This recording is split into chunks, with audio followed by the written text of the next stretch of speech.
Wait. A third installment of an original film franchise that's not a reboot or a remake that doesn't completely suck? I do suspect foul play.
Salutations, everyone. This is the Movieman, fellow cinephile, popcorn addict, and emerging film critic, coming to you with reliable recaps, reviews, and reactions. And once again, I am coming to you all with yet another review, this time for Wake Up, Dead Man, a Knives Out mystery, directed by Rian Johnson, and starring Daniel Craig, Josh O'Connor, Glenn Close, Josh Brolin, and many more. Story-wise, the film follows the continued exploits of Master Detective Benoit Blanc as a new case brings him into the orbit of a complicated young reverend, an eccentric Monsignor, and one rather shady congregation. There's nothing quite like a Kentucky Fried accent. But anyway, let me go ahead and start with my pros. First, if you haven't had the chance, please feel free to check out my previous review on Glass Onion, a Knives Out mystery. It'll kind of give you a greater understanding of my appreciation for films and stories and narratives that center around the mystery / whodunit genre and subgenre. And naturally, as I mentioned in my intro, I love the fact that this is an original film franchise that is not a reboot. It is not a remake. It is a continuation, of course, but we're also getting different stories, different locations. And then, of course, we have Daniel Craig as Detective Benoit Blanc, bringing it all together and, tying these stories together as well. And I have to say that I love that the overall theme of this film tackles faith. Of course, we're dealing with a congregation. We're dealing with this very complicated young reverend. We have a Monsignor that is many things. I'm not going to spoil, but some of the conversations, I was like, oh. This, again, tackles the very complicated tenets of faith, especially when you are someone who is trying to figure out how to reach other people, how to show people what salvation means, how to show people what prayer and faith means, and how your own faith is challenged by life circumstances. I can absolutely say that myself. I am a man of faith. But when I tell you that faith has been tested on more than one occasion, I thank God for sanity and clarity and mental and emotional stability. But when I tell you I haven't always had that, and there are still some days where I'm just like, whew, pass me not, oh gentle savior.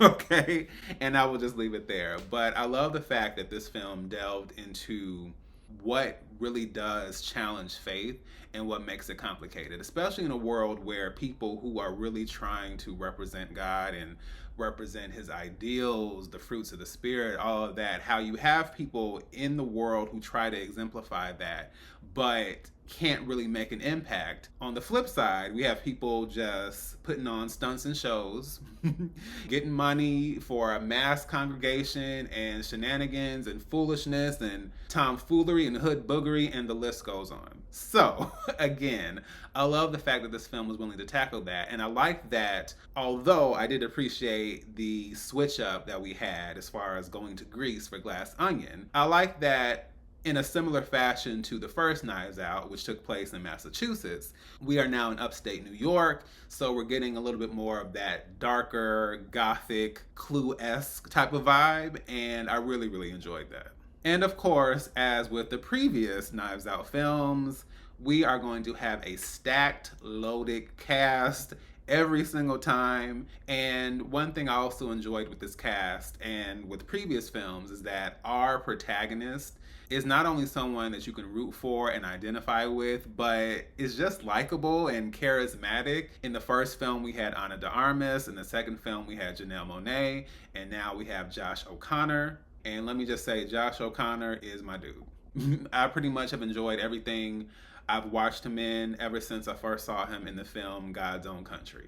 I will say that he is just one of those rare talents that truly deserves his attention and his spotlight. And of course, there could always be more. But I think when certain people are being pushed, I won't name any names, I think that Josh O'Connor, there's just a quality about his performances and even him as a person from what I've seen. I know I don't know him, but still, I get such a genuine, grounded energy from him, and that always shines through in his performances. And I think that his role as Judd, I think he was the perfect protagonist for this film, and I think that he did a great job bringing Judd to life. And I also think that Rian Johnson's screenplay really gives him a lot to work with. And you know, even with the quirkiness and the silliness and all of that, there are some moments of genuine questions that are raised, and you see the complicated nature of Judd as a character, and I thought that was so on point. Lastly, I will say that when it comes to the mystery itself, the whodunit of it all, I was really scratching my head trying to figure out, like, how? How is this possible? I have so many questions, and I think that story-wise, we ended up with some very shocking twists and turns, especially considering which characters are involved and what their motivations are for being involved with this entire situation in the first place. All right, now I'm going to jump over to the cons. One of my biggest issues with the Knives Out franchise, and I think it's becoming more of an issue as we continue on with sequels and additional installments, I love a stacked cast. I love the fact that we have so many talented people who are, you know, popular, well-known to relative unknowns, newcomers, up-and-comers, if you will. I love that. But I will also say that it almost seems like a waste to have all these talented people, talented actors and actresses, and only have but so much for them to do. Certain characters just don't get a chance to shine, and that's just the nature of the cast being so packed and stuffed. And I think even if it was a smaller cast, that might be different. But because we have so many people, we have about 11 to 12 different supporting characters, and there's only but so much for them to do. You know, after a certain point, it's like, okay, it was nice seeing you, but you're just kind of here as window dressing, and I don't really like that. I feel like a good whodunit finds a way to utilize all the characters, and I don't think that was handled very well. And the fact that Mila Kunis is a part of this film at all is a con in and of itself. So yeah, it's a no for me. If you know me, you know that I have no problems with a longer film, but when I say this film definitely drags from time to time, the original Knives Out film was about 2 hours and 10 minutes, and both Glass Onion and this film are closer to 2 hours and 20 and over. So yeah. I appreciate what's being done here, but again, I think with the abundance of cast members that we have, it is also adding to some bloat that we really don't need.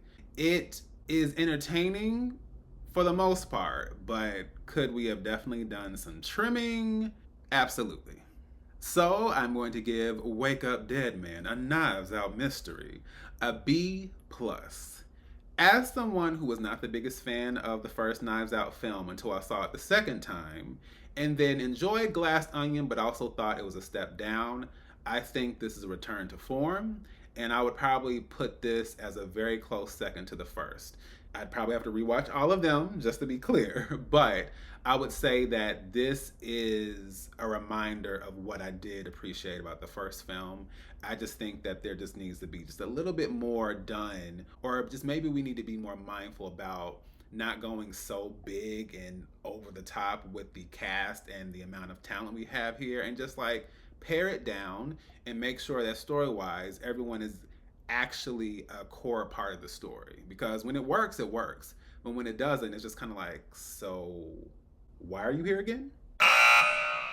Wake Up Dead Man, a Knives Out mystery, is now playing in select theaters and will be released on Netflix December 12th. So, once again, this is D, Movieman, signing off, and I'll see you with the movies.